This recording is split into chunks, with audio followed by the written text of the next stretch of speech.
दोस्तों ये एक ऐसे एरोप्लेन की कहानी है जो टेक ऑफ करने के बाद 35 सालों तक हवा में रहा। और ऐसा क्या हुआ कि 35 सालों तक हवा में ही रहा और जब उसे लैंड किया गया तो लोगों के उसे देखकर होश उड़ गए।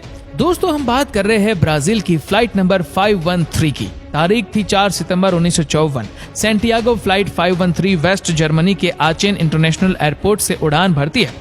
इस प्लेन को ब्राजील के पोर्टो एलेग्रे इंटरनेशनल एयरपोर्ट पर पहुंचना है, जिसकी दूरी करीब 18 घंटे की है। यह फ्लाइट 88 यात्री और 4 क्रू मेंबर्स को लेकर जर्मनी से अपने देश ब्राजील जा रही थी। फ्लाइट के कैप्टन थे Miguel Victor Curie. Captain Miguel को नहीं मालूम था कि उनके साथ अगले कुछ घंटों के बाद क्या होगा। अब होता कुछ यूं है कि उड़ने के कुछ ही घंटों बाद जब Santiago flight number 513 Atlantic ocean के ऊपर पहुंचती है तो वो एटीसी के रिटायर से अचानक गायब हो जाती है। और ये देखकर एटीसी में काम कर रहे अधिकारी और कर्मचारी पहले तो हैरान हो गए और वो प्लेन से कांटेक्ट करने की कोशिश करने लगे। जब कुछ मिनटों बाद भी फ्लाइट रडार पर नजर नहीं आई तो उनके होश उड़ गए और उन्हें कुछ भी समझ में नहीं आ रहा था कि ये फ्लाइट अचानक से कहां चली गई है। और वो एरोप्लेन से लगातार संपर्क साधने की कोशिश करने लगे, मगर सैंटियागो फ्लाइट नंबर 513 की ओर से कोई जवाब नहीं मिल रहा था। और ये तत्कालीन एटीसी की सभा बुलाई गई, जिसमें ब्राजील और जर्मनी के कुछ उच्च अधिकारी शामिल थे। सैंटियागो फ्लाइट के अचानक गायब होने की वजहों पर बात होने लगी, मगर किसी को कोई रास्ता समझ में नहीं आ रहा था। इसीलिए एटीसी ने खोजकर्ताओं की टीम बनाई और उन्हें अटलांटिक ओशन के लिए रवाना कर दिया, क्योंकि जब प्लेन का कनेक्शन एटीसी के रडार से टूटा तब वो फ्लाइट अटलांटिक महासागर के ऊपर उड़ रही थी। आमतौर पर जब कभी भी ऐसा होता है तो ये मान लिया जाता है कि कोई दुर्घटना हो गई है। अब प्लेन किसी हादसे का शिकार हो गया है। इस केस में भी एटीसी को लगा कि सैंटियागो फ्लाइट नंबर 513 किसी दुर्घटना के शिकार हो चुके हैं, मगर जब खोजकर्ताओं की टीम अटलांटिक महासागर पहुंची तो उन्हें वहां कोई भी क्रैश हुए एरोप्लेन का मलबा नहीं मिला और न ही सफर कर रही किसी भी यात्री की बॉडी। अब तारीख आती है 12 अक्टूबर 1989 की। एक अज्ञात एरोप्लेन ब्राजील के पोर्टो एलेग्रे इंटरनेशनल एयरपोर्ट की ओर तेज गति से बढ़ता हुआ जा रहा था। एटीसी में काम कर रहे कर्मचारियों को रडार पर जैसे ही इस प्लेन की सूचना मिलती है और वह अज्ञात प्लेन से संपर्क साधने की कोशिश करते हैं, मगर प्लेन की ओर से कोई जवाब नहीं आता और वह तेज गति से लगातार एयरपोर्ट के रनवे की ओर बढ़ रहा था।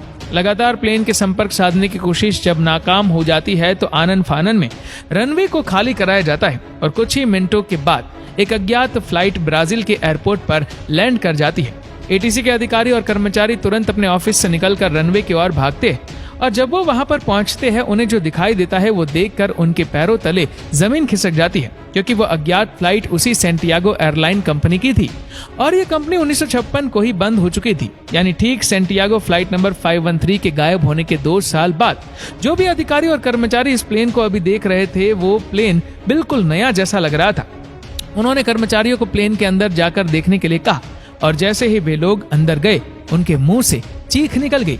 प्लेन पूरा कंकाल से भरा हुआ था, हर सीट पर कंकाल बैठे हुए थे और जब उन्होंने कॉकपिट का दरवाजा खोला तो प्लेन चला रहे फ्लाइट के कैप्टन मिगुएल विक्टर क्यूरी के हाथों में प्लेन का कंट्रोल था और वो भी मर चुके थे।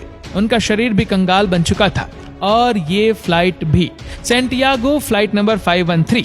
अब हैरानी की बात यह है कि प्लेन आखिर था कहाँ? जब इस प्लेन में एक भी इंसान जिंदा नहीं है तो फिर प्लेन बिल्कुल सही लैंड कैसे हुआ? प्लेन का इंजन चालू कैसे है? प्लेन बिल्कुल ब्रांड न्यू कैसे है? कहते हैं कि पैनिक न फैलने की वजह से ब्राजील सरकार ने इस खबर पर रोक लगा दी। फिर उसकी जांच शुरू हुई और अलग अलग तरह के थियरी निकालनी शुरू हुई। सबसे पहले थियरी ये आई कि ये प्लेन उड़ने के बाद किसी टाइम ट्रेवल में फंस गया, यानी किसी ब्लैक होल के अंदर चला गया था जिसकी रेडिएशन से इन सारे लोगों की ये हालत हो गई।